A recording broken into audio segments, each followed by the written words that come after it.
Hey, it's Enlozer. Today I just want to talk about a really short story that feels disturbing in the beginning, but towards the end, you're gonna start feeling more dramatic and maybe even shed a tear.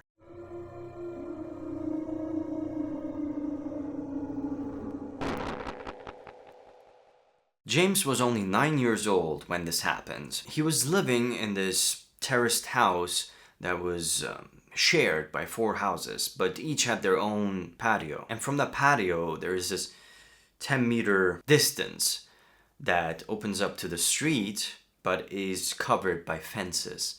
And people can just have their walks on that street and they can literally look onto the patio. This was a pretty crowded area, and when people would be walking on that street, James wouldn't be surprised because there's a lot of people around. Now, what wouldn't be considered normal is if somebody were to be standing on the patio. Now, James's school was also 50 meters away from his house, and every now and then his mother would be okay with him spending 1 or 2 hours alone at home. She'd come home from work a little bit after James would, and since the distance to school and home wasn't too far, she'd be okay for James to spend 1 or 2 hours on his own.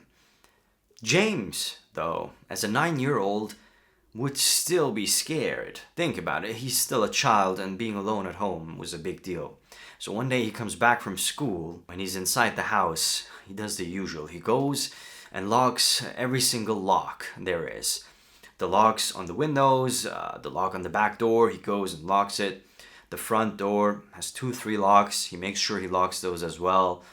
And then he feels much safer. He runs back upstairs to his room, and before his mother arrives, he wants to make sure he can play as much computer games as he can. Because once his mother arrives, she's gonna make him do homework. So he's sitting there, just playing his games, when he hears a sound coming from outside, basically the patio. He looks out from his window to see who it is, but the patio, the upper ceiling kind of, is blocking the view. He can only see some part of the yard and the street and some people that were walking from across the street, but he cannot see what's underneath the patio or whatever is making that noise. And this noise was a really weird, creepy sound. It was these very high-pitched noises. James at first thinks that it's his cat that went missing a few years ago. He's thinking to himself, oh my god, my cat, it came back. So he runs downstairs to go on the patio and see if the cat was actually back. But as he gets closer, the noises, they get higher. And he's thinking to himself, this cannot be my cat, because he doesn't really remember his cat making these weird noises. So he turns the locks open, right? And then he opens basically the door that goes to the patio. And when he steps outside, he has immediate goosebumps and he's frozen.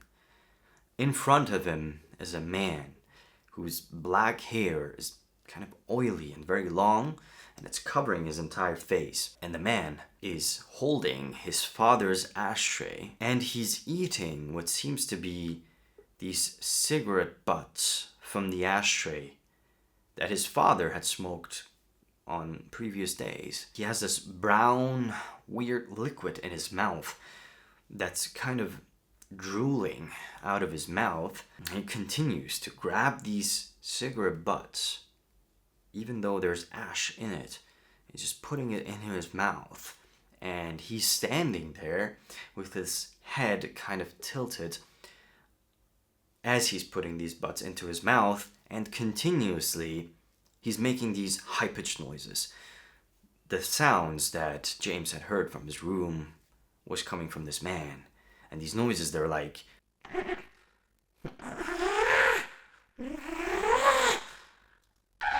weird noises. And James looks at this thing. He's not certain whether its eyes are open or not because the hair is covering it, right? The only opening part is its mouth, and it's filled with this brown and black liquid made from ashtray and cigarette butts. James, for a minute or a second, And this was a very long second for him. He's frozen. He can't move. He can't say anything. The fear kind of pumps into his heart and into his veins. As a 9-year-old, all he was thinking of in that moment that felt like hours was this. What the heck am I looking at right now? What is this? Oh my god, is this a monster? What is she eating? Are those cigarettes?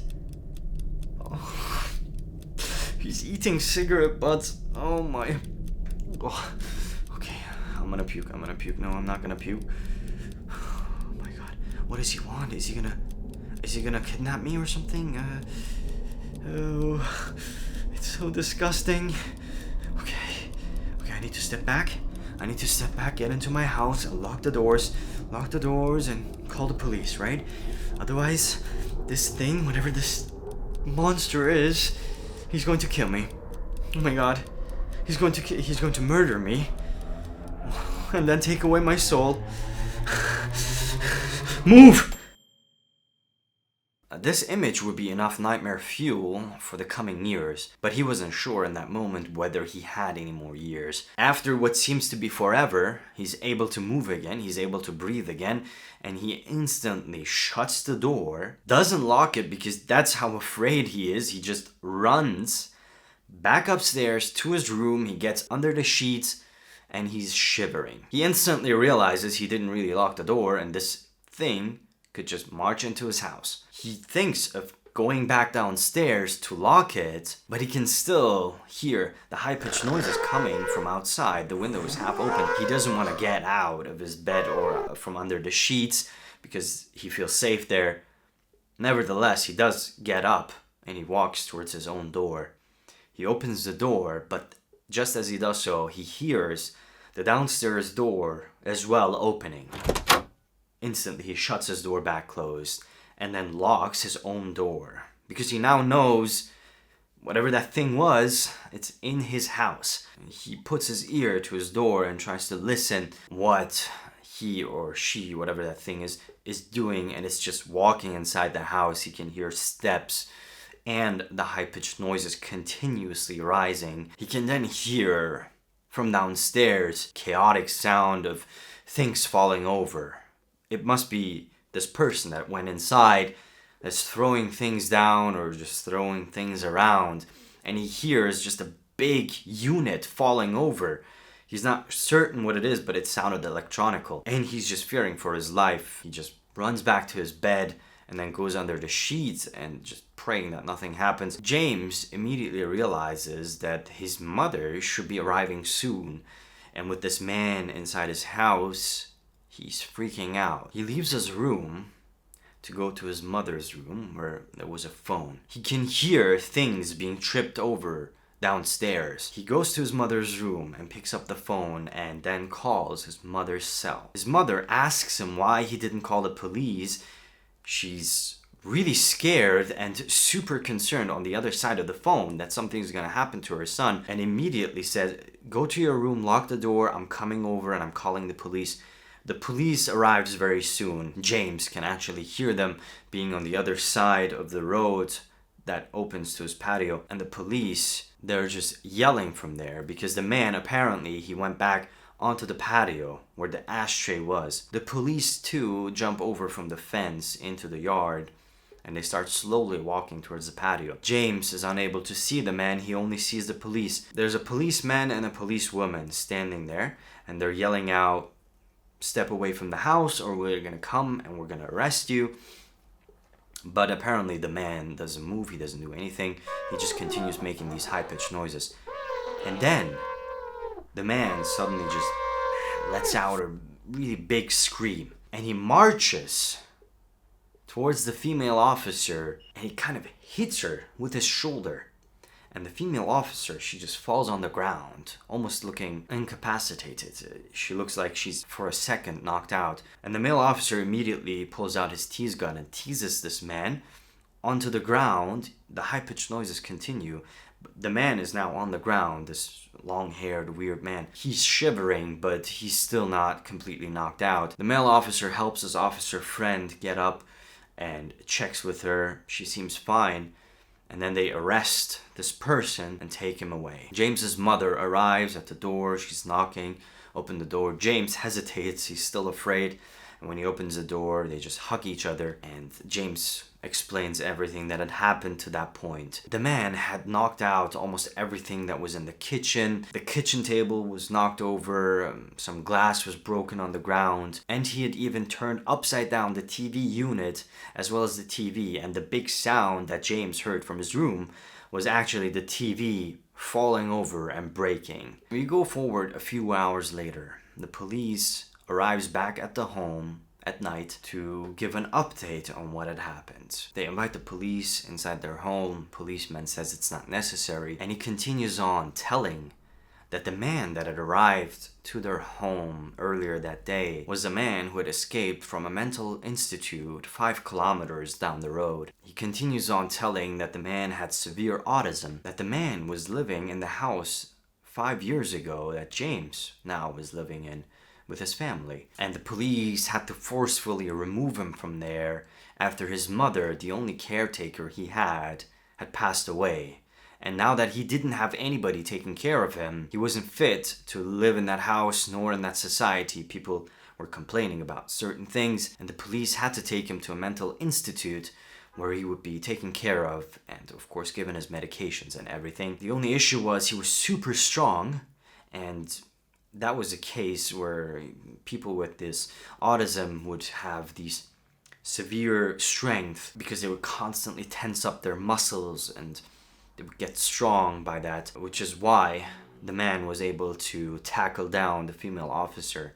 And the reason why he had acted the way he had is because he remembered, or he must have remembered 5 years ago that the police had taken him out of the house. 9 years old James, he was still afraid, and he tells the police that they had to make sure that he never would come back. After a few sleepless nights, everything went back to normal, and the man on the patio never returned. Until about 15 years later. James had bought the house from his father and mother, and he was living alone now. He was enjoying a cup of coffee on his patio when he realized there was a high-pitched noise coming.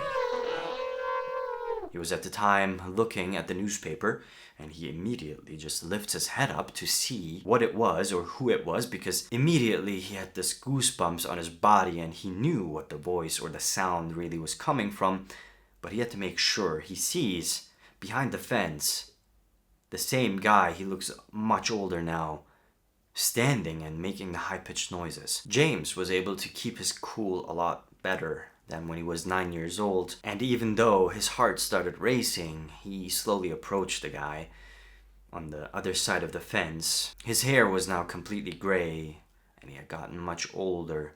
His eyes were still fearful. He was staring at James, and James, kindly and warmly, very carefully, asked the man if he would like to come to the patio. He instantly jumped the fence, and then stood there again, and James invited him to get closer. The man starts walking towards James. James for a second thought that he was gonna be taken down like the female officer was many years ago, but that didn't happen. The man just slowly approached him, and then James invited him inside his house.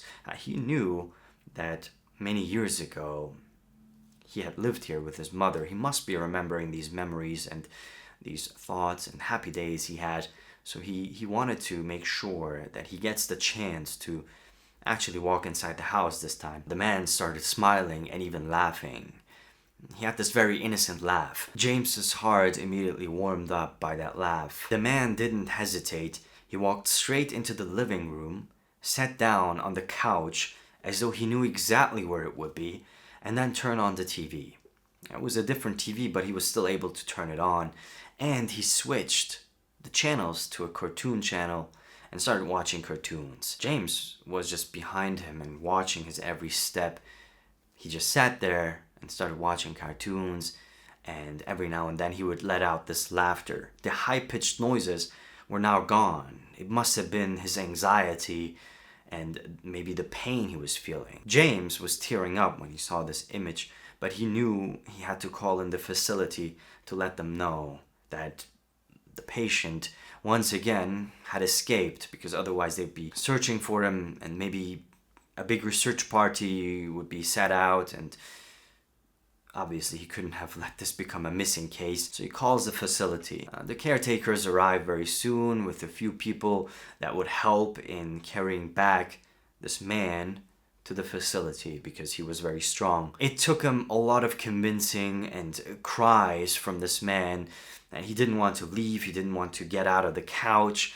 He was very insistent, but they somehow managed to convince this man to basically go with the caretakers, and evidently they took him away. 2 days passed and James just didn't feel right within him, and he called the facility to let them know he wanted this man to every now and then visit him. So they made a deal. Every Sunday, this man would come and visit James, and 1 hour long he would just sit there, watch cartoons, sometimes hang out with James, and James would just offer him sweets or whatever he'd like to eat in that moment that was allowed by the caretakers. And his name was Tom. Tom and James, ever since the day he returned after 15 years, became friends. And every Sunday he started visiting, and still, maybe to this day, continues to visit James. And that was the end of our story. I hope you did enjoy it.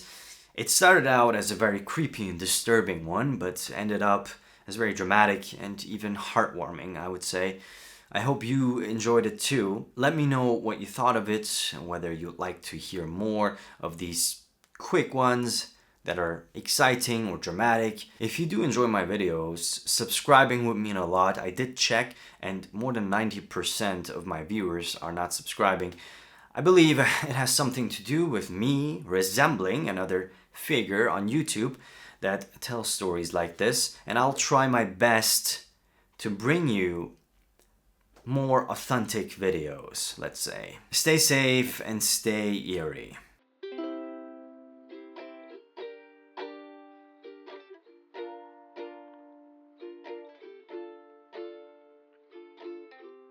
Tried to walk home last night, really thought I'd be fine, but then a sudden thump behind.